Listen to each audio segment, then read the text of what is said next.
Scan காப்பியை நீங்கள் download பண்ண பிறகு அதில் என்னென்ன செக் பண்ணணும்? முதல்ல டோட்டல் எல்லாம் கரெக்டாக இருக்கான்னு ஒரு தடவை செக் பண்ணி பார்த்துங்க. அடுத்தது ஏதாவது ஆன்சர் கரெக்ட் பண்ணாமல் இருக்காங்களா அப்படின்னு ஒரு தடவை செக் பண்ணுங்க. அடுத்தது ஆன்சரை கரெக்ட் பண்ணிட்டு அதுக்கு மார்க் போடாமல் இருக்காங்களா அப்படின்னு ஒரு தடவை செக் பண்ணுங்க. ஏதாவது ஒரு ஆன்சருக்கு மார்க் கம்மியாக இருக்கா அப்படின்னு ஒரு தடவை செக் பண்ணுங்க. ஏதாவது ஆன்சருக்கு உள்ள மார்க்கை ஃப்ரண்ட் பேஜில் ஆட் பண்ணாமல் இருக்காங்களா அப்படின்னு ஒரு தடவை செக் பண்ணிக்கிங்க.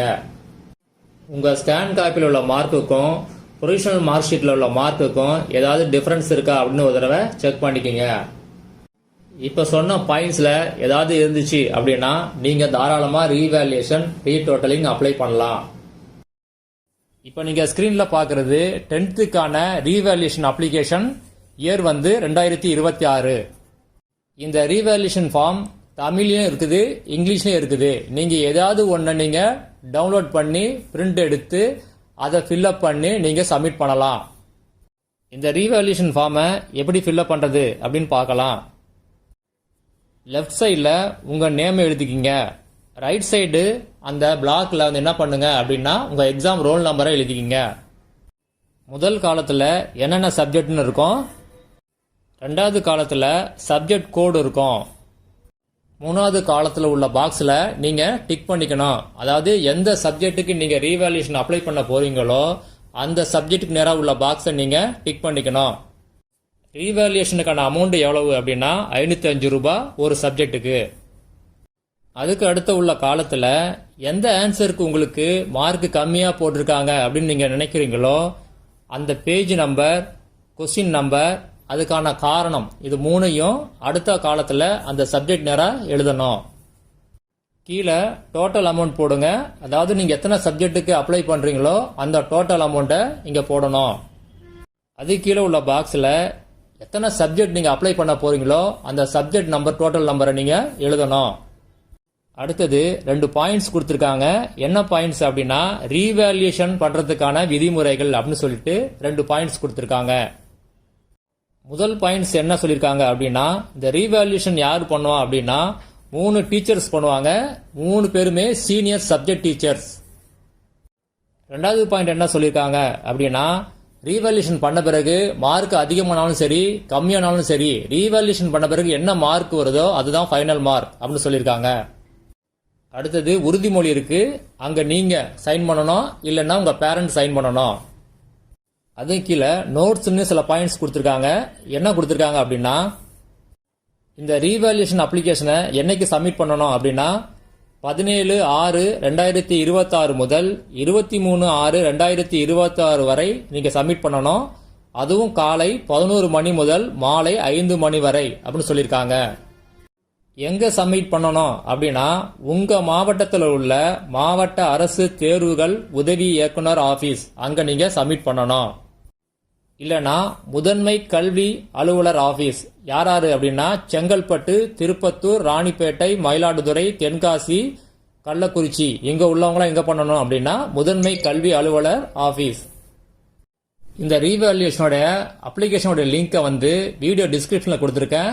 நீங்க என்ன பண்ணுங்க, அதை கிளிக் பண்ணி டவுன்லோட் பண்ணி பிரிண்ட் எடுத்து ஃபில்அப் பண்ணி நீங்க தான் கொண்டு போகணும்.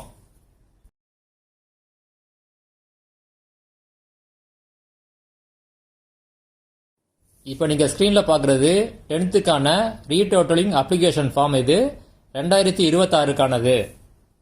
இந்த ஃபார்ம் தமிழ் அண்ட் இங்கிலீஷ் ரெண்டுமே இருக்கு. நீங்க எதை வேணாலும் சப்மிட் பண்ணலாம். இந்த ஃபார்ம் எப்படி ஃபில்அப் பண்றதுன்னு பார்க்கலாம். லெஃப்ட் சைடில் உங்க நேம் எழுதிக்கிங்க. ரைட் சைடு உள்ள பாக்ஸில் உங்க எக்ஸாம் ரோல் நம்பரை எழுதிக்கிங்க. முதல் காலத்தில் சப்ஜெக்ட் நேம் இருக்கும், ரெண்டாவது காலத்தில் சப்ஜெக்ட் கோடு இருக்கும், மூணாவது காலத்தில் ரீடோட்டலிங் எந்த சப்ஜெக்ட்டுக்கு அப்ளை பண்ண போறீங்களோ அந்த சப்ஜெக்ட்டுக்கு நேராக உள்ள பாக்ஸை டிக் பண்ணிக்கிங்க. ரீடோட்டலிங்க்கு எவ்வளோ ஃபீஸ் அப்படின்னா ஒரு சப்ஜெக்ட்டுக்கு 205 ரூபாய். அடுத்த காலத்தில் உங்கள் ப்ரொவிஷனல் மார்க் ஷீட்டில் உள்ள மார்க்குக்கும் ஸ்கேன் காப்பியில் உள்ள மார்க்குக்கும் டிஃபரன்ஸ் இருந்துச்சு அப்படின்னா அந்த சப்ஜெக்ட்டுக்கு நேராக உள்ள பாக்ஸை டிக் பண்ணிக்கிங்க. அடுத்த காலத்தில் டோட்டல் மார்க்கில் மிஸ்டேக் இருந்துச்சு அப்படின்னா அந்த சப்ஜெக்ட்டுக்கு நேராக உள்ள பாக்ஸை டிக் பண்ணிக்கிங்க.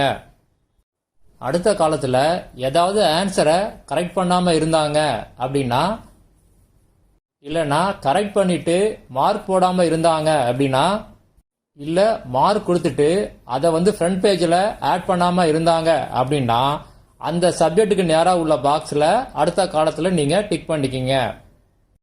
அடுத்தது ஒரு 5 பாயிண்ட்ஸ் கொடுத்துருக்காங்க.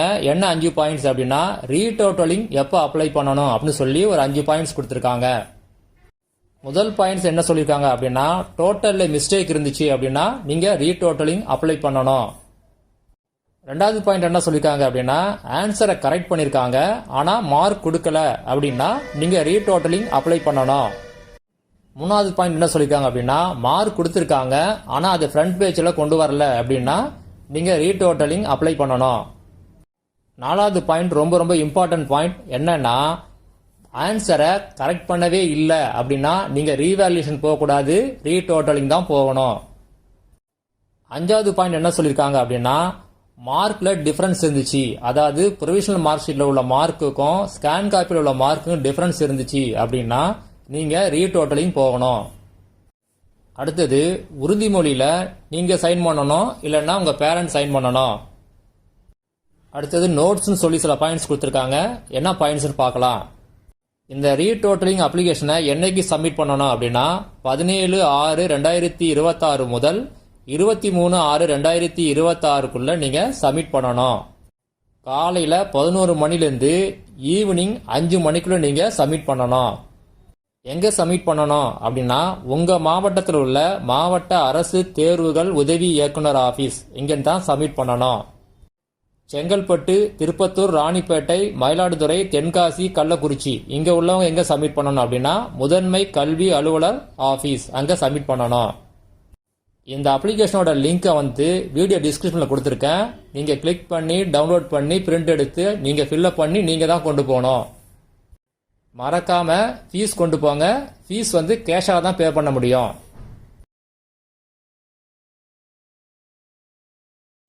ரீவேல்யூஷன் ரீடோட்டலிங் இதுக்கான ரிசல்ட் எப்போ டிக்ளேர் பண்ணுவாங்க அப்படின்னா, 10th சப்ளிமெண்ட்ரி எக்ஸாமுக்கு ஒரு 2 or 3 டேஸ்க்கு முன்னாடி தான் உங்களுக்கு டிக்ளேர் பண்ணுவாங்க. எந்த மாதிரி டிக்ளேர் பண்ணுவாங்க அப்படின்னா, ஆன்லைனில் டிக்ளேர் பண்ணுவாங்க. யாருக்கெல்லாம் மார்க் சேஞ்ச் ஆச்சோ அவங்க ரோல் நம்பர் மட்டும் டிஸ்பிளே பண்ணி உங்களுக்கு ரிசல்ட்டை டிக்ளேர் பண்ணுவாங்க. மார்க் உங்களுக்கு சேஞ்ச் ஆகல அப்படின்னா உங்கள் ரோல் நம்பர் அந்த லிஸ்ட்டில் வராது. அதுக்கு பிறகு நீங்கள் ஒரு புது ப்ரொவிஷனல் மார்க் ஷீட்டை டவுன்லோட் பண்ணிக்கணும். ஒரிஜினல் மார்க் ஷீட் எப்போ இஷ்யூ பண்ணுவாங்க அப்படின்னா, செப்டம்பர் 1st வீக்கு இஷ்யூ பண்ணுவாங்க. ரீவேல்யூஷன் ரீடோட்டலிங் அப்ளை பண்ணவங்களுக்கும் அதே டேட்டு தான், அப்ளை பண்ணாதவங்களுக்கும் அதே ஒரே டேட்டில் தான் ஒரிஜினல் மார்க் ஷீட்டு இஷ்யூ பண்ணுவாங்க. எல்லா அப்டேட்டும் இந்த சேனலில் வீடியோ வரும், மிஸ் பண்ணாமல் பாருங்கள்.